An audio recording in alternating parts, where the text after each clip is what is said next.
XFL News Hub heard from multiple sources about a message sent out by XFL Commissioner and CEO Oliver Luck. In this letter, it details the XFL's October draft timeline, training camp, and so much more. So here's what basically the main parts of the letter. The XFL draft is set to take place Tuesday, October 15th and Wednesday, October 16th from the league offices in Stanford, Connecticut.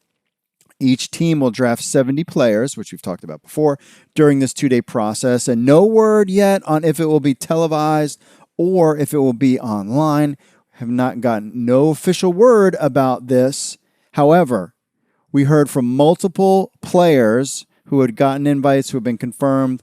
We trust our sources that this letter is legit.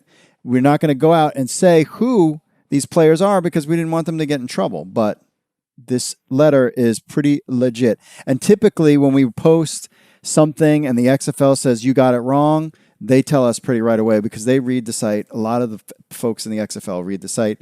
No one said anything to us that this was somehow a phony one. So to me, it's 100% real. So but you never know, man. Things weird happen. So after the draft, there'll be a 16-day mini camp starting Tuesday, December 3rd. The XFL will provide all travel, lodging, and meals for that mini camp player. So this is the thing that they've talked about before. Now we have a specific date, December 3rd. So basically you'll get the draft in October 15th, 16th.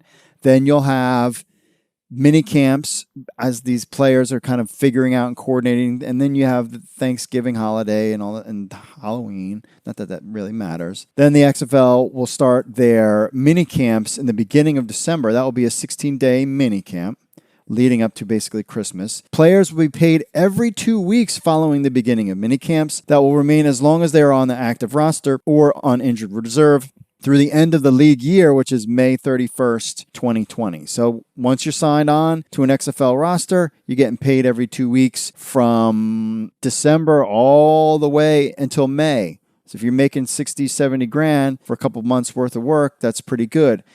This particular piece made me think of why we haven't heard more quarterbacks signing with the XFL. Think about it. If you are a guy trying to make money, why sign with the XFL when maybe you can get on a practice squad for 2 weeks and get paid $5,000 or $6,000 every week and then get cut? Like maybe you're trying to, maximize as much money as you can before you have to commit to the XFL by October. And I would assume that there's players that are on practice squads right now that will get drafted in the XFL because as soon as they get cut, they can just hop onto the XFL. They don't have to worry about mini camps with the XFL until December. And I'm sure there's things going on where they thought it would go one way and it's going a different way and they're making adjustments along the way. That's why we haven't gotten players yet. It goes on to say a centralized training camp will begin Saturday, January 4th, 2020. Location has yet to be announced by the league, but we previously reported that location to be Houston, Texas. The league-wide training camp will end January 21st, which will be the XFL's cutdown day.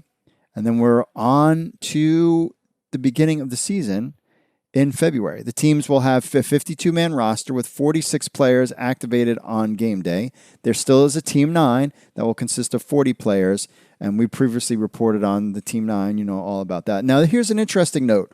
The letter ends with the following.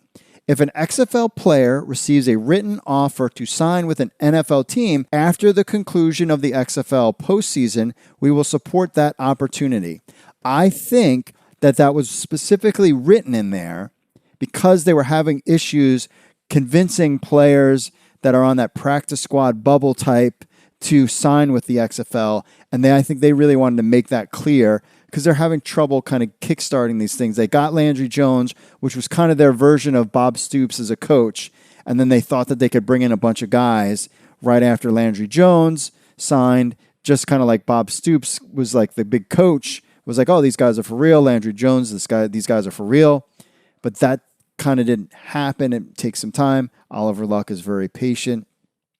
We will have full coverage of the XFL draft on October 15th. We are super excited about that. When we get details, of course, of what time and how we can watch it, etc., we will let you know.